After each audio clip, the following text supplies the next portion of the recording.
વાઘોડિયા વિધાનસભાના ધારાસભ્ય ધર્મેન્દ્રસિંહ વાઘેલા બાપુનો 58મો જન્મદિવસ આજે સેવાકીય કાર્યો સાથે આત્મીય રીતે ઉજવાયો હતો। દર વર્ષે તેઓ પોતાના જન્મદિવસે સમાજ સેવાની ભાવનાથી વિવિધ સેવાકીય પ્રવૃત્તિઓ કરતા હોય છે। ધારાસભ્ય ધર્મેન્દ્રસિંહ વાઘેલાએ આજના તેમના જન્મદિવસ નિમિત્તે પણ માનવ સેવાનો અમલ કરતા અનોખી ઉજવણી કરી હતી। જન્મદિવસની સેવાકીય પ્રવૃત્તિની શરૂઆત સયાજીબાગ સ્થિત શ્રી સોમનાથ મહાદેવ મંદિરે પૂજા અર્ચના સાથે કરવામાં આવી હતી। તેઓએ રોજના નિત્યક્રમ મુજબ આજે પણ પક્ષીઓને વિશેષ ચણ નાખીને જીવદયાનો ઉપક્રમ કર્યો હતો। સયાજીબાગ ખાતે યોજાયેલા મુખ્ય સેવાકીય કાર્યક્રમમાં 200થી વધુ દિવ્યાંગજનોને અનાજની કીટ, ધાબળા તથા ભોજન વિતરણ કરવામાં આવ્યું હતું। ત્યારબાદ ગોરજ ખાતે મેન્ટલી ચેલેન્જ્ડ બાળકો સાથે કેક કાપીને જન્મદિવસની ઉજવણી કરી હતી। વાઘોડિયાની કુમાર શાળામાં પણ લગભગ 1200 વિદ્યાર્થીઓ સાથે કેક કાપીને આઈસ્ક્રીમ વિતરણ કરવાની આનંદમય ઉજવણી કરવામાં આવી હતી। ધર્મેન્દ્રસિંહ વાઘેલા બાપુના જન્મદિવસ નિમિત્તે સમર્થકો, શુભચિંતકો અને સંબંધીઓ દ્વારા પ્રત્યક્ષ તેમજ ટેલિફોનિક શુભેચ્છાઓ મળી હતી, જે બદલ તેમણે સૌનો હૃદયપૂર્ણ આભાર વ્યક્ત કર્યો હતો।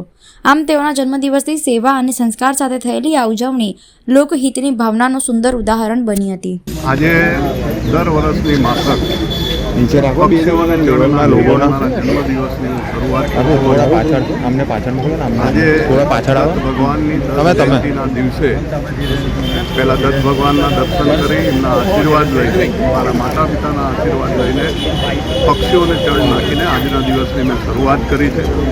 આપ જોઈ રહ્યા છો કે અહીંયા ઘણા બધા અમારા બ્લાઇન્ડ લોકોની ઉપસ્થિતિ છે।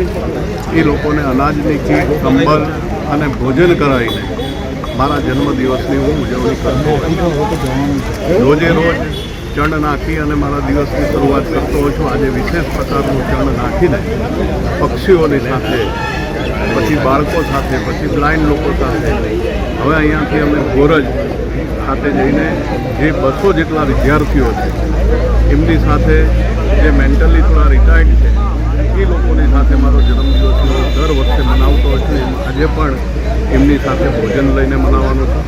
સાથે સાથે વાઘોડિયા ખાતે 1200 જેટલા બાળકો જે સ્કૂલની અંદર દર વર્ષે મારી રાહ જોતા હોય છે, હવે અહીંયાથી એમની સાથે જઈને મારો જન્મદિવસ મનાવું છું।